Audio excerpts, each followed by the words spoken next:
Assalamualaikum warahmatullahi wabarakatuh. Bertemu lagi kita dalam channel Cikgu Najwa Berkongsi. Hari ini nak kongsikan perbezaan di antara minyak herba dan minyak pati bersama saya.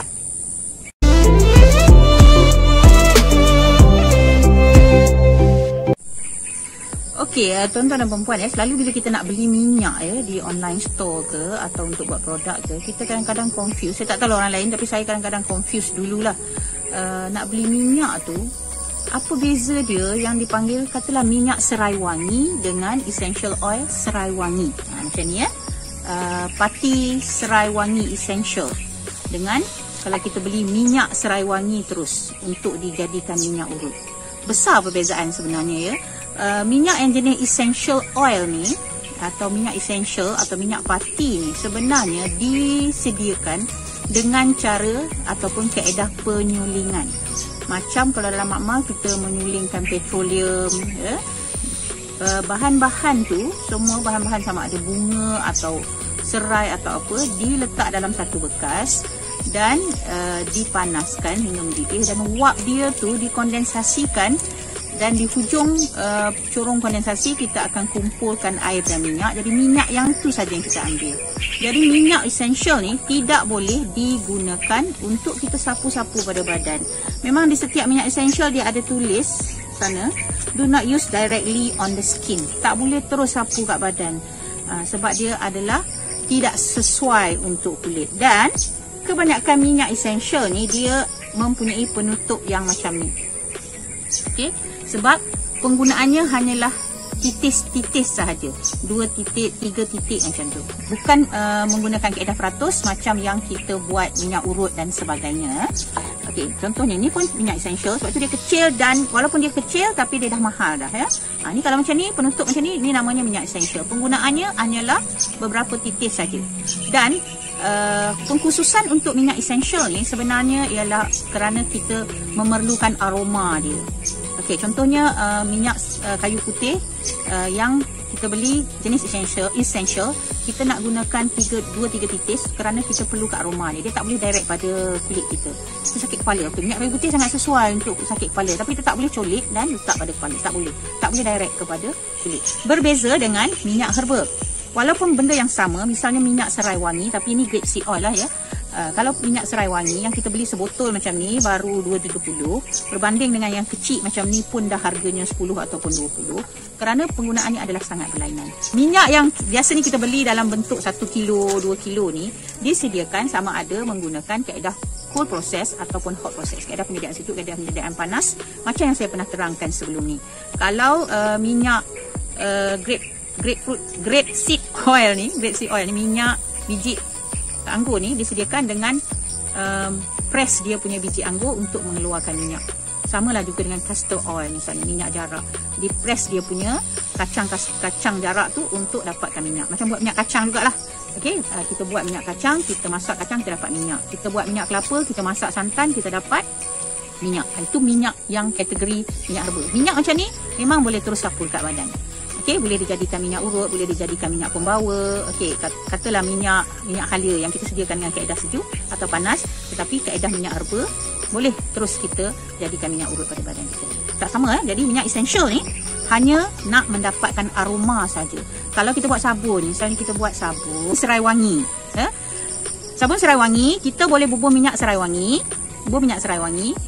sehingga 10% misalnya dan kita nakkan bau serai wangi tu kuat, maka kita campurkan essential serai wangi dalam 2-3 titik sahaja. Tak boleh lebih. Lebih dia akan memberi kesan kepada kulit.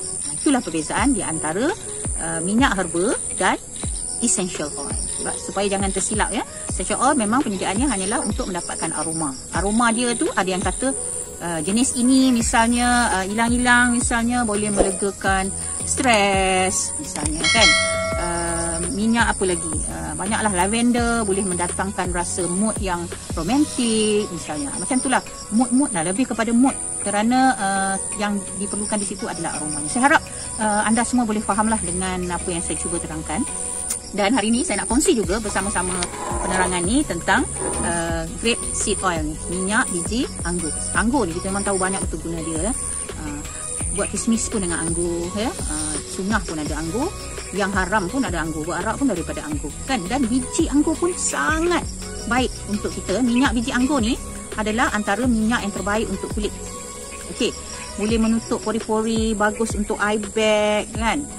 Lepas tu boleh awet muda dan sebagainya. Nanti saya akan kongsikan kegunaan minyak biji anggur ni dekat description. Boleh baca dekat description. Jadi cara guna dia senang. Dia ambil je minyak biji anggur ni, kita terus sapu direct kepada badan boleh. Boleh juga kalau kita nak gunakan dia sebagai carrier oil sebab kita nak tambah lagi dengan benda lain.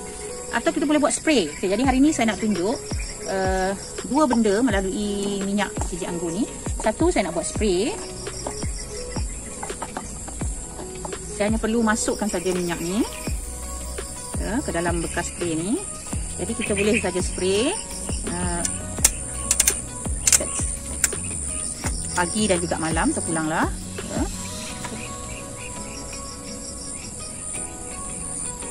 Okey.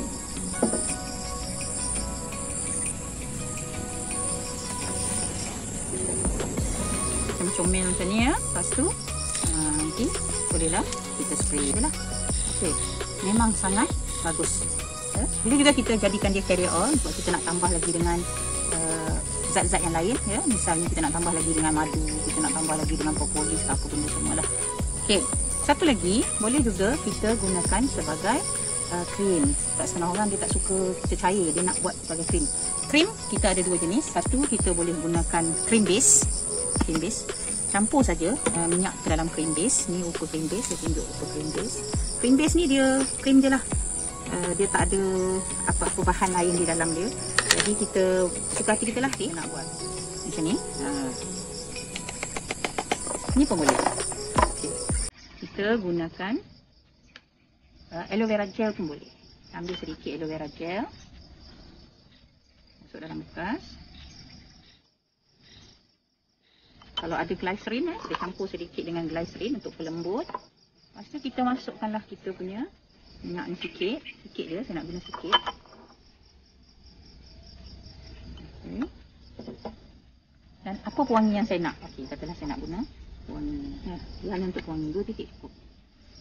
Okey dah. Kacau sampai betul-betul sebati dan kita akan nampak perubahan nanti pada dia. Dia akan jadi macam ni.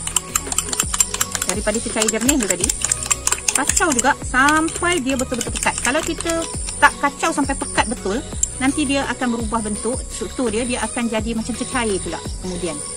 Jadi tempoh mengacau tu memang agak lama sikit sampai kita nampak dia betul-betul jadi macam krim. Tapi ni macam water base sikit lah. Okay, boleh campur lagi dengan bahan lain. Kita boleh campur madu dalam ni ya, untuk jadikan kita punya krim malam ke apa, tak kisahlah.